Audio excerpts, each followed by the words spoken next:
అందరికీ నమస్కారం. నా పేరు ధనంజయరావు.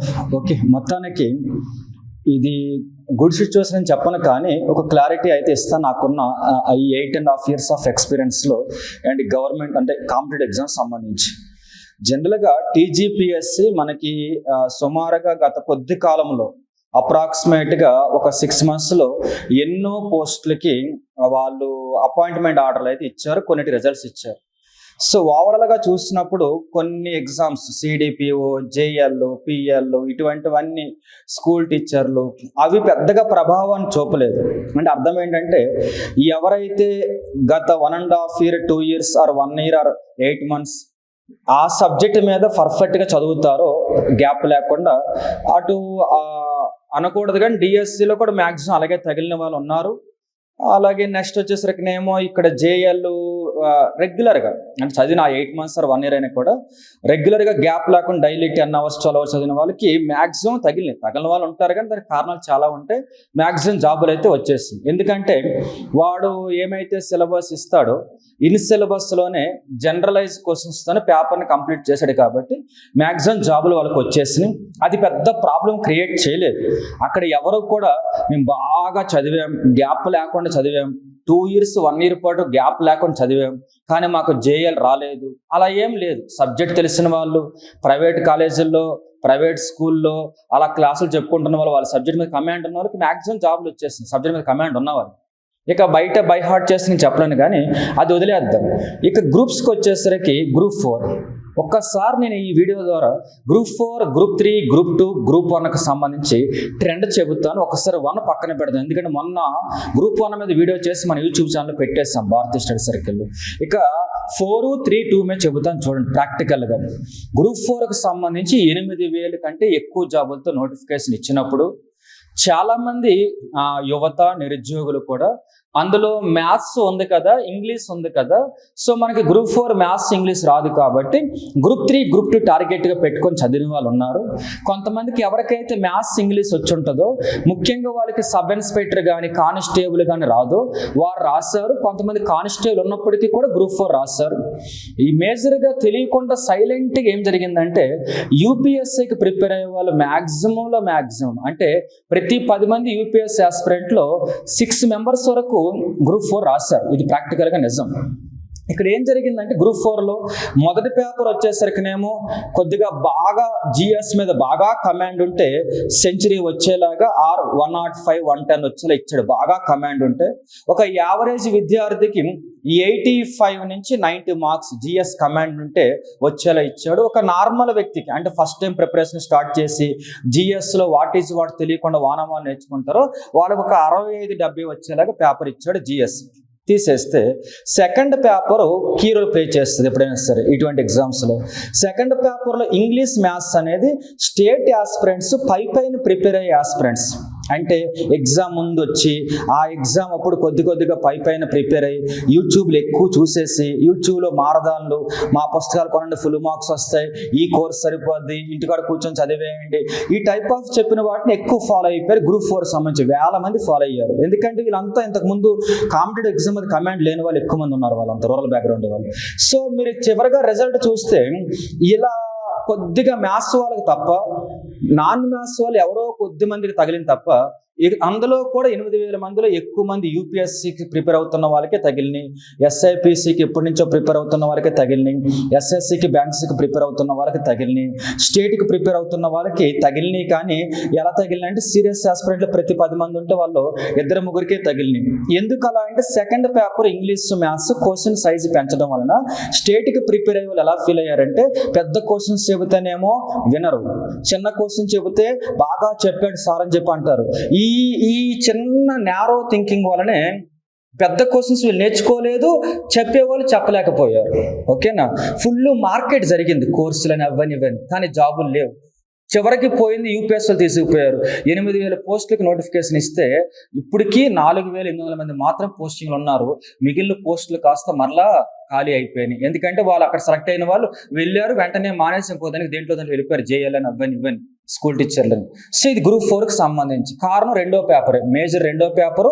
మన తప్పిదం కూడా ఉంది. ఎందుకని మనం జస్ట్ వీడియో చూస్తాము, వీడియో ద్వారా మొత్తం జాబ్ సంపాదించేస్తాము, షార్ట్ కట్స్, లాంగ్ కట్స్. ఇది కొద్దిగా మన నేరో థింకింగ్ వలన. ఇంకొకటి ఇంగ్లీష్ లాంటి వాటిని మనము రెగ్యులర్గా ప్రాక్టీస్ చేయకుండా క్లాసులు వినుకుంటూ కూర్చోవడం వలన ఈ నేరో థింకింగ్. అయితే పోస్టులు 8,000 కాబట్టి కొంతమంది తగిలినాయి, కానీ నిజంగా పోస్టులు 1000కో 2,000 అయి ఉంటే మాత్రం చాలా దారుణంగా ఉండేది కట్ ఆఫ్ మాత్రం. సో కాబట్టి మనకి గ్రూప్ 4 నోటిఫికేషన్ ఏం నేర్పించిందంటే రెండో పేపర్ కీ రోల్ ప్లే చేసింది. మొదటి పేపర్ కూడా బాగా జిఎస్ వస్తే మంచి మార్క్స్ వచ్చినాయి, కానీ మనకు అడ్డంగా యూపీఎస్సీ వాళ్ళు కానీ, ఎన్ఐటి వాళ్ళు కానీ, బీటెక్ ఉన్న వాళ్ళు అందరూ వచ్చి రాశారు, బ్యాంకింగ్ వాళ్ళు, ఎస్ఎస్సి వాళ్ళు అందరూ రాశారు అనే ఒక జ్ఞానోదయం కలిగించింది కదా. సో మనం ఒకవేళ అప్పటికే ఆ 6-7 నెలల్లో, 8 నెలల్లో, 10 నెలల్లో కానీ ఇంగ్లీష్ మ్యాథ్స్ రోజు చేస్తుంటే, జిఎస్ రోజు 4 గంటలు చదువుకున్నా కూడా మనకి సెకండ్ పేపర్ ఒక 100 వచ్చుంటే ఫస్ట్ పేపర్ ఒకవేళ 80-85 వచ్చిన జాబ్ వచ్చేసేది కదా. మేజర్ డ్రాబ్యాక్ అర్థమైందా? తీసేద్దాం. ఇక్కడ ఎవరో తప్పుపడడానికి లేదు. సో రియల్ కాంపిటీషన్ తెలుసుకోవాలి. ఇక గ్రూప్ 3కి వచ్చేస్తున్నాం. గ్రూప్ 3కి వచ్చేస్తున్నాం. గ్రూప్ 3లో జిఎస్ పేపర్ మీరు చూస్తారు. బేసికల్గా గ్రూప్ 3లో సెకండ్ పేపర్ బెటర్గా పాలిటీ కానీ, సెకండ్ పేపర్లో మనకి స్టేట్ హిస్టరీ కానీ, ఇండియన్ హిస్టరీ కానీ, సెకండ్ పేపర్ గ్రూప్ 3లో చాలా వరకు సోషియాలజీ కానీ, ఓల్డ్ స్కీమ్స్ ఇవ్వడం సెకండ్ పేపర్ ఈజీ చేస్తారు. థర్డ్ పేపర్ ఎకానమీ కూడా గ్రూప్ 3లో చాలా బెటర్గా ఇచ్చారు, రాసేలా ఇచ్చారు. థర్డ్ పేపర్ కూడా సెకండ్ పేపర్, థర్డ్ పేపర్ ఈజీగా ఇచ్చి ఫస్ట్ పేపర్లో మరలా English, current affairs, arithmetic, reasoning syllabus ఇచ్చి అర్థమెటిక్ పెట్టేసాడు ఎగ్జామ్లో. అది ఒకటి 3. తర్వాత వరల్డ్ జాగ్రఫీ ఇచ్చేయడం 4వది. తర్వాత ఎన్విరాన్మెంట్ డెప్త్కి వెళ్ళిపోవడం 5వది. అర్థమవుతుందా? సైన్స్ అండ్ టెక్నాలజీలో కొన్ని బిట్స్ టచ్ చేయడం. ఇవి మేజర్ రోల్ ప్లే చేస్తుంది. Normal geography, Indian geography, normal polity, normal history, ఈ నార్మల్ కరెంట్ అఫైర్స్ ఒక 60-65 మార్కులు అందరూ చేసేస్తారు. కానీ ఎప్పుడైతే ఈ ఇంగ్లీషు, ఈ మ్యాథ్స్, వరల్డ్ జాగ్రఫీ, అలాగే నెక్స్ట్ వచ్చేసరికి ఏమో ఈ సైన్స్ అండ్ టెక్నాలజీ ఇటువంటి కొన్ని టచ్ చేశారు. అందులో వరల్డ్ జాగ్రఫీ 10 కంటే ఎక్కువ క్వశ్చన్లు ఇచ్చేసారు అనమాట. అలాగే కరెంట్ అఫైర్స్ కూడా అంటే కరెంట్ అఫైర్స్లో కొన్ని తెలిసినవి ఇచ్చాడు, కొన్ని వైడ్ టిక్ పెట్టలేనంత విధంగా ఇచ్చాడు. ఇక మ్యాథ్స్ ఇన్ టైంలో చేసేలా ఇవ్వలేదు, ఇంగ్లీష్ కూడా కొద్దిగా డెప్త్గానే ఇచ్చారు. దీన్ని బట్టి మనకి ఏం అర్థమైందంటే ఫస్ట్ పేపర్లో ఎవరికైతే ఇంగ్లీషు, మ్యాథ్స్ కమాండ్ ఉందో, ఎవరైతే బీటెక్ బ్యాక్గ్రౌండ్ ఉన్న వాళ్ళు కానీ, ఇంగ్లీష్ బ్యాక్గ్రౌండ్ ఉన్న వాళ్ళు కానీ, ఎవరైతే రోజు మ్యాథ్స్ ప్రిపేర్ అయి ఉన్నారో, ఎవరైతే ఇంగ్లీష్ ప్రిపేర్ అయి ఉన్నారో, గతంలో ఎస్ఐకో దేనికో దానికి ప్రిపేర్ అయి ఉంటారు కదా. సో సైన్స్ బ్యాక్గ్రౌండ్ ఉన్న వాళ్ళకి, మ్యాథ్స్ బ్యాక్గ్రౌండ్ ఉన్న వాళ్ళకి, ఇంగ్లీష్ బ్యాక్గ్రౌండ్ ఉన్న వాళ్ళకి ఫస్ట్ పేపర్లో సెంచరీలు వచ్చినాయి. ప్రాక్టికల్గా చెబుతున్నాను. ఎవరైతే గ్రూప్ 2 కోసం కోచింగ్ ఇన్స్టిట్యూట్లో జాయిన్ అవుతారో వాళ్ళు మ్యాథ్స్ ఎక్కువ చెప్పినా వినరు, ఇంగ్లీష్ ఎక్కువ చెప్పినా వినరు. సింపుల్ వీళ్ళకి అరిచి చెబితే వీళ్ళు అర్థం చేసుకున్నారు. దీనివల్ల ఏమైందంటే ఎగ్జామ్కి వెళ్ళిన తర్వాత ఇంకొకటి, గ్రూప్ 2 ఇన్స్టిట్యూట్లో జాగ్రఫీ చెప్పిన దానికి ఎగ్జామ్లు ఇచ్చిన జాగ్రఫీకి సంబంధం లేదు. పోనీ సంబంధం లేదంటే ఓకే. అంతెందుకు మన మెంటర్షిప్లో కూడా మీరు చూసారు 75 మంది ఉంటే నేను వరల్డ్ జాగ్రఫీ క్లాసులు చెప్పి మరి పీడిఎఫ్ ఇస్తే వీళ్ళు రివిజన్ చేయకుండా ఆ టైంలో కూడా ఎకానమీ చదువుకొని కూర్చొని ఫస్ట్ పేపర్ అంటే వాడు ఇచ్చిన 10 బిట్లు ఉన్నప్పుడు కూడా టిక్లు పెట్టుకుని వచ్చారన్నమాట. వీళ్ళు ఏమంటే రివిజన్ చేయలేదన్నారు. అంటే అర్థం ఏంటి? స్టూడెంట్స్ గ్రూప్ 3లో ఫస్ట్ పేపర్లో మైనస్ ఉన్నదని తెలిసి కూడా రెక్టిఫై చేసుకోలేకపోయారు. ఎంతసేపు ఎకానమీ, ఎంతసేపు రెండో పేపర్ చదివారు తప్ప. అసలు నేను చెప్పాలంటే నిన్న మీరు చూస్తే 20 మార్కుల గ్యాప్. మన స్టూడెంట్ ఒక అబ్బాయికి 281 ఎంత వస్తే అతనికి వచ్చిన ర్యాంక్ అప్రాక్సిమేట్గా 200-300 మధ్యలో ఎంత చెప్పాడు ర్యాంక్. అది అతనికి వచ్చిన ర్యాంక్కి ఇంకొక వ్యక్తి మన స్టూడెంట్ ఎంత చెప్పారు, 251 ఎంత చెప్పారనమాట. మధ్యలో సుమారుగా 1000 ర్యాంకులు ఉన్నాయి. ఏంటి 20-30 మార్కులకు అంత గ్యాప్ వచ్చింది? అసలు ఫస్ట్ పేపర్లో వీళ్ళు సెంచరీ చేశాడు కదా అబ్బాయి, ఇంగ్లీష్ మీడియం అబ్బాయి, బ్యాక్గ్రౌండ్ ఉంది. ఇతనుకును ఒక నార్మల్గా బాగా రెండో పేపర్, మూడో పేపర్ ప్రిపేర్ అయిన వ్యక్తికి మొదటి పేపర్లో గ్యాప్ ఉంది 30 మార్కులు, 20 మార్కులు. అది 2000 మంది నుంచి 3000 మంది మధ్యలో తీసుకొచ్చేసింది. మొత్తం నాశనం చేసింది మొదటి పేపరే. ఇది ప్రాక్టికల్గా మీరు ఒప్పుకోకపోయినా నిజం అది. సో మీకు కొంతమంది తెలుసు ఆ విషయం కూడా. మొదటి పేపరు ఇంగ్లీషు, మ్యాథ్స్, కరెంట్ అఫైర్స్లో కొన్ని క్వశ్చన్స్ డెప్త్గా వెళ్ళడం, వరల్డ్ జాగ్రఫీ వెళ్ళడం, ఇవేం చేసినాయి అంటే ఒక రకంగా చెప్పాలంటే ఆ 20 మార్కులు 2000 ర్యాంకులు కోల్పోయేలా చేసింది. చిన్న తప్పిదం, పెద్ద లాస్. కదా ఒకటి. రెండోది వచ్చేసరికి ఇక రెండో పేపర్ అంటారా సోషాలజీ. ఓకే, ఆ రెండో పేపర్ బాగా రాసి అందరికీ యావరేజ్ స్కోర్ 240 250 వచ్చి నేను చూస్తాను కదా, మన మెంటర్షిప్ లో మ్యాథ్స్ అందరికి అవే స్కోర్ 250 240 255 260 అలాగే ఉన్నారు, 245 235 అంతా అక్కడే ఉన్నారు అన్నమాట. నేనేమన్నానంటే ఇక్కడ ప్రధాన లోపం రెండో పేపర్ కాదు, ప్రధాన లోపం మూడో పేపర్ కాదు. నన్ను అడిగితే మూడో పేపరు సెంచరీ చేసేలా ఇచ్చాడు కదా, 110 మార్క్స్ వచ్చేలా ఇచ్చాడు. న్యూమరికల్ డేటా అవసరం. న్యూమరికల్ డేటా విడిగా చేతితో రాసిచ్చినా కూడా చదవకుండా వెళ్ళిన వాళ్ళు చాలా మంది ఉన్నారు. ఇక బయట వాళ్ళు అంటారా, సో న్యూమరికల్ డేటా మొత్తం వదిలేసి స్టేట్ ఎకానమీ ఈజీగా ఇచ్చారు కాబట్టి మూడో పేపర్ నెట్టుకుంటూ వచ్చారు. ఒకవేళ స్టేట్ ఎకానమీ కానీ టఫ్గా ఇచ్చుంటే మూడో పేపర్ మొత్తం నాశనం అయిపోయేది కదా.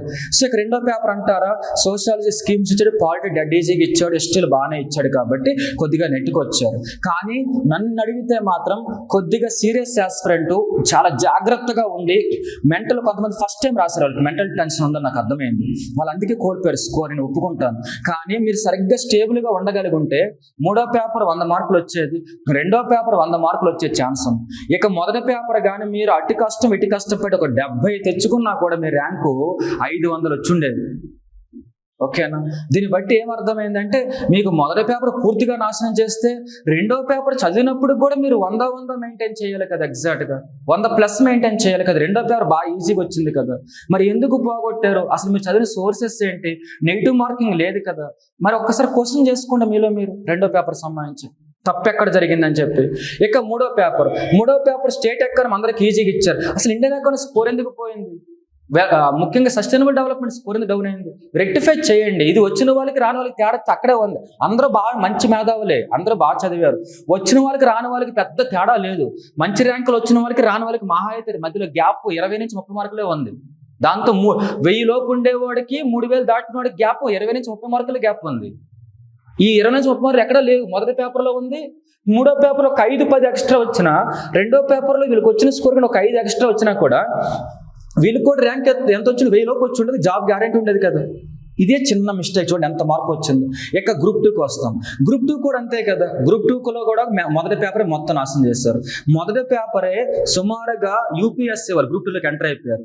యూపీఎస్సీ వాళ్ళు కానీ, ముఖ్యంగా ఐక్యూ ఎక్కువ ఉన్న వాళ్ళు కానీ, ముఖ్యంగా ఇంగ్లీష్ బాగా వచ్చిన వాళ్ళు కానీ, మ్యాథ్స్ బాగా వచ్చిన వాళ్ళు కానీ, కరెంట్ అఫైర్స్ ముఖ్యంగా స్టేట్ మ్యాగజైన్లు కాకుండా యూపీఎస్సీ లెవెల్ మ్యాగజైన్ చదివిన వాళ్ళకి కానీ, లేకపోతే వరల్డ్ జాగ్రఫీ చదివిన వాళ్ళకి కానీ, ఇటువంటి సైన్స్ అండ్ టెక్నాలజీ చదివిన వాళ్ళకి కానీ, వాళ్ళకేమో 110 120 జిఎస్ పేపర్.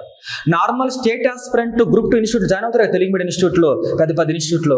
వీళ్ళకి చూస్తేనేమో ఫస్ట్ టైం రాసిన వాళ్ళకి, కోచింగ్ తీసుకుని 2-3 years అయిన వాళ్ళకి కానీ, 4-5 years అయిన వాళ్ళకి కానీ, వీళ్ళు ఫస్ట్ టైం రాస్తే మాత్రం వీళ్ళకి ఏమైందంటే స్కోరు 65 70 75 వచ్చి ఆగిపోయారు. అందరికీ వాళ్ళకి యూపీఎస్ వాళ్ళకి 110 120 వస్తే వీళ్ళు ఇక్కడ ఆగిపోయారు. 30 నుంచి 40 మార్కుల గ్యాప్. మామూలు విషయం అదేమైనా? ఎందుకని 30 నుంచి 40 మార్కుల గ్యాప్ అంటే సుమారుగా 350 వచ్చిన వాళ్ళకి 390 వచ్చేవి. ర్యాంక్ ఎక్కడికో వెళ్ళిపోయేది. చిన్న గ్యాప్. అదొకటే కాదుగా కారణం.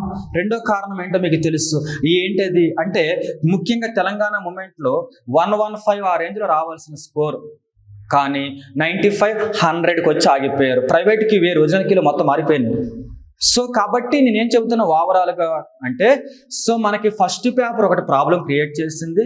మిగిలిన పేపర్లో బలం ఉన్నప్పటికీ కొంతమంది నాలెడ్జ్ ఉండి కూడా ఫస్ట్ టైం రాయడం వల్ల కన్ఫ్యూజ్ అయిపోయి చేతులారా 5 నుంచి 10 మార్కులు పేపర్ కోల్పోవడం వల్ల, 4 పేపర్ 40 మార్కులు కోల్పోవడం వల్ల ర్యాంక్ ఎక్కడో 1000 లోపల ఉండాల్సింది 2500 3000కి వచ్చేసారు ర్యాంక్. అదా, ఇవన్నీ తప్పులు కాదు.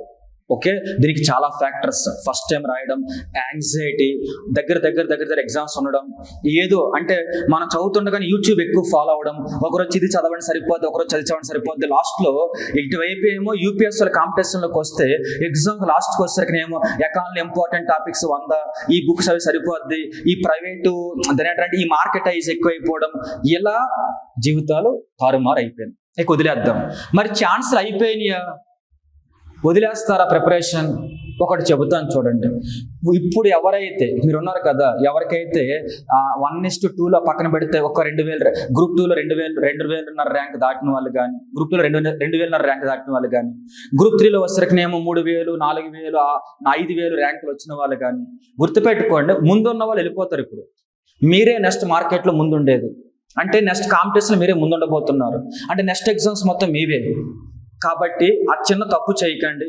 ఎందుకంటే గవర్నమెంట్ జాబ్ పోతే 1.5 year 2 years పోతే పోయింది, కానీ అంత టైం పట్టకపోవచ్చు. ఇప్పుడు వెంటనే విఎల్ఓ ఏదో ఉంది, విఎల్ఓ ఉంది, ఫారెస్ట్ ఉంది, ఆ తర్వాత సబ్ ఇన్స్పెక్టర్ ఉంది, ఏవేవో ఉన్నాయి. ఎప్పుడు కూడా డిప్రెషన్లోకి వెళ్ళొద్దు. ఎందుకు ఈ మాట చెబుతున్నానంటే, గ్రూప్ 1 వస్తే హ్యాపీ, రాలేదా, గ్రూప్ 2 వస్తే హ్యాపీ, రాలేదా, గ్రూప్ 3 వస్తే హ్యాపీ. కానీ ఎవరైతే వెళ్ళిపోతారో నెక్స్ట్ మీరే కదా కాంపిటీషన్ ముందుకెళ్ళేది, వాళ్ళ ప్లేస్లోకి మీరే వెళ్తున్నారు అంటే నెక్స్ట్ ఎగ్జామ్స్ మొత్తం మీవే. ఒక్కొక్కరికి 3 జాబులు వచ్చే నాలెడ్జ్ మీ దగ్గర ఉంది. ఇప్పుడు చేసిన తప్పు నెక్స్ట్ టైం చేయకపోతే మీకే జాబులు వచ్చేది ఒకటి. రెండోది, త్వరగా జాబ్లో సెటిల్ అవ్వాలంటే ఇప్పుడు మీకు విఎల్ఓ ఇస్తామని చెప్పాడు, 10,000 పోస్ట్ వరకు గవర్నమెంట్ ఇస్తామని చెప్పింది. మరలా చెబుతున్నా, నువ్వు నాన్ మ్యాథ్స్ అయినా మ్యాథ్స్ అయినా, పాయింట్ నెంబర్ 1 ఏమని, యూట్యూబ్లో ప్రమోషన్స్ ఉంటాయి. ఏమని, ఇదే చదువు, ఈ పుస్తకం చాలు, ఈ మానేసి యూపీఎస్సీ నుంచి కూడా రాసేస్తున్నాడు. దేనికి, గ్రూప్ 4 లాంటి ఎగ్జామ్స్కి. యూపీఎస్సీ ఆస్పిరెంట్స్ కూడా, బ్యాంకింగ్ ఆస్పిరెంట్స్ రాస్తారు రేపోదాం విఆర్ఓ అని గుర్తుపెట్టుకోండి. ఎస్ఎస్సీ ఆస్పిరెంట్స్ రాస్తారు రేపోదాం విఆర్ఓ అని గుర్తుపెట్టుకోండి. పోలీస్ కానిస్టేబుల్కి ఎస్ఐకి ప్రిపరేషన్ రాస్తున్నారు గుర్తుపెట్టుకోండి.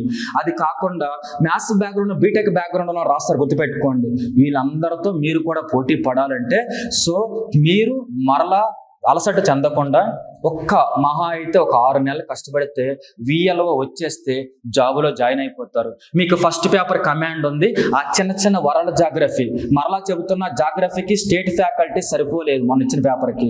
కొద్దిసేపు అది దూరం పెట్టి యూపీఎస్సీ లెవెల్లో కొద్దిగా చదవండి, బుక్స్ ఏమి నుండి వైడిగా చదవండి. కుదరకపోతే బిట్స్ ప్రీవియస్ యూపీఎస్సీ ప్రాక్టీస్ చేయండి, బాగుంటుంది. అది ప్రాక్టీస్ పేపర్స్ చేయండి, యూపీఎస్సీ బాగుంటాయి. దాంతో జాగ్రఫీ 10 మార్కులు పెరుగుతుంది, జిఎస్ పేపర్ రేపు కూడా. అర్థమవుతుంది కదా. కరెంట్ అఫైర్స్ కూడా స్టేట్ వాళ్ళు ఎంతసేపు, స్టేట్ వాళ్ళు 1-10 సార్లు చదవద్దు, దానివల్ల 8 మార్కులు రావడం లేదు. ఒకవేళ 25 మార్కులు ఇస్తే 15-16 వచ్చేస్తున్నాయి. కానీ కొంతమంది యూపీఎస్సీ నుంచి బ్యాంక్స్ నుంచి వస్తున్నారు కదా, వాళ్ళకి 20 దాటిపోతున్నాయి కరెంట్ అఫైర్స్. ఆ బార్డర్ మార్కే మొత్తం నాశనం చేసేస్తుంది. ఇక్కడ కొద్దిగా వైడిగా చదవండి, ప్లాన్ మార్చుకోండి. ఎట్టి పరిస్థితుల్లో కూడా, ముఖ్యంగా నేను చెబుతున్నా కదా, నువ్వు ఆ ముందున్న వాళ్ళు వెళ్ళిపోతారు, మీరు వెనకమాలు ఉన్నారు, మీరు ఇప్పుడు ముందుకు వస్తున్నారు. మీరు ఈ టైంలో కోల్పోతే మరలా ఇలా ప్రిపేర్ అవ్వలేరు ఎప్పటికీ కూడా. మీరు కొద్దిగా గ్యాప్ ఇస్తే ఇక లైఫ్లో రెస్పాన్సిబిలిటీస్ పెరిగిపోయి గ్యాప్ ఉండదు, ఇక చదవడం కూడా కుదరదు. సో కాబట్టి ఒక 6 నెలలు కష్టపడి ఆ విఏలో ఏదో ఉంటే 10,000 పోస్టులు, మరలా చదువుతున్న 10,000 పోస్టులు గ్రూప్ 4 కంటే ఎక్కువ. ఓకేనా, మంచిగా ప్లాన్ చేసుకొని సరిగ్గా స్టెప్ బై స్టెప్ రైట్ వేలో వెళ్ళి చెప్పిన పని సరిగ్గా మీరు ఎంచుకున్న వే ఎగ్జామ్ తగ్గట్టు ఉండాలి తప్ప, ఒక ఫ్యాకల్టీ చెప్పాడు నా సబ్జెక్ట్ 30 మార్కులు వస్తాయని, ఒక ఫ్యాకల్టీ చెప్పాడు నా సబ్జెక్ట్ మొత్తం పుస్తకం అని, ఈ కొద్ది దూరం పెట్టి ఎగ్జాక్ట్గా ప్రాక్టికల్గా ప్రిపేర్ అయితే మీరు ఈసారి విఎల్ఓలో సెటిల్ అయిపోతారు. మరలా చెప్తున్నా, తర్వాత మీరు ఏమైనా చేసుకోండి, రేపు గ్రూప్ 2 ప్రిపేర్ అవ్వండి, గ్రూప్ 1 ప్రిపేర్ అవ్వండి, కానీ ముందు ఇప్పుడు సెటిల్ అయిపోండి, మీరు డిప్రెషన్ నుంచి బయటకు వస్తారు. కాబట్టి కాన్ఫిడెన్స్ కోల్పోవద్దు. ముందే చెబుతున్నాను, మీరు కానీ ఇప్పుడు బ్రేక్ ఇచ్చారా, మరలా మీరు ఒక 1 year తర్వాత చదువుదాం అనుకున్నా కూడా ఎంత పర్ఫెక్ట్నెస్ రాదు. ఈ లోపు కంటిన్యూస్ ఉన్న వాళ్ళు మీకు కాంపిటీషన్ వచ్చేస్తారు. రేపొద్దు మీకు మిమ్మల్ని దాటి వెళ్ళిపోతారు ముందుకి. రేపొద్దు నువ్వు వాళ్ళు ఓవర్లాప్ చేయలేవు, వెనకబడిపోతావు ఎంత ఎక్స్పీరియన్స్ ఉన్నప్పటికి కూడా. అది ఇంకా ప్రమాదం. ఒక 6 నెలలు ఓకే, నువ్వు హైదరాబాద్ నుండి చదవలేకపోతున్నావా, ఇంటికాడ ఉండి చదువు. ఎందుకని వాళ్ళు ఎలా చదవాలి తెలుసుకున్నావు కాబట్టి తప్పు చేయకుండా వెళ్తున్న వే ఇంతకుముందు రాంగ్ వెళ్ళుంటే రైట్ వేలో ప్లాన్ చేసి ఇంటికాడ ఉండి చదువు. ఓకేనా, ఇవి వదిలే ఏమని క్లాసులు వింటాను, క్లాసుల్లో వస్తాయి కాకుండా నీకు ఆల్రెడీ అవేర్నెస్ ఉంది కాబట్టి మంచి మంచి పుస్తకాలు కొనుక్కొని వైడ్ నాలెడ్జ్తో ప్రిపేర్ అవ్వు. అర్థమవుతుంది కదా. విఎల్ఓ వస్తే ఒక పేపర్ మరలా ఈ మెంటల్ ఎబిలిటీ ఉన్న వాటితో పాటు రెవెన్యూ డిపార్ట్మెంట్ సంబంధించిన కొన్ని ట్యాక్సెస్ అవి యాడ్ చేస్తామన్నారు, యాక్ట్స్ కాస్త. అది సిలబస్ వచ్చిన వెంటనే 2వ పేపర్ బలం పెంచుకో. కుదిరితే ఖాళీ గుంటిలో 2వ పేపర్ ఒకసారి కోచింగ్ అయినా ట్రై చేయి, లేకపోతే ఓన్గా ప్రాక్టీస్ చేసుకో. కానీ విఎల్ఓ వదులుకోవద్దు, డిప్రెషన్లోకి వెళ్ళొద్దు. ఎందుకనంటే బాధ అనిపిస్తుంది, బాగా చదివారు మీరు, కానీ ఒక్క విషయం మీరు మర్చిపోకూడదు. ఈ రోజు నాకు తెలిసి గ్రూప్ 3 టాప్ 10 ర్యాంక్స్ ఉన్నాయి కదా, వాళ్ళందరూ minimum 7 to 8 years of experience ఉన్న వాళ్ళు. అర్థమవుతుంది కదా. ప్రాక్టికల్ నాకు తెలిసిన వాళ్ళు చాలా మంది ఉన్నారు టాప్ 10లో గ్రూప్ 3లో. సో వాళ్ళు 7 to 8 years of competitive experience ఉన్నవాళ్ళు. అంటే 7-8 years నుంచి ఏదో కాలంలో చిన్న జాబులు చేస్తూనో చదవడం అయితే ఆపకుండా ఉన్నవాళ్ళు అనమాట. ఇది నిజం. గ్రూప్ 2లో టాప్ 10లో ఎక్కువ మంది ఎవరు వచ్చేస్తారంటే యూపీఎస్సీ వాళ్ళు వచ్చేస్తారు. వాళ్ళకి జిఎస్ పేపర్ ముందుకు నెట్టేసింది వాళ్ళు టాప్ 10లోకి. స్టేట్ వాళ్ళు ఒక 3 ఉంటే 7 కూడా ఇంగ్లీష్ మీడియం వాళ్ళు ఉన్నారు. అంటే స్టేట్ ఇన్స్టిట్యూట్ నమ్మడం కరెక్ట్ కాదు. మీ ఓన్ ప్రిపరేషన్లో వైడ్ నాలెడ్జ్ సంపాదించుకోండి. ఎవరో వచ్చి అంటారు ఏమని గుర్తుపెట్టుకోండి.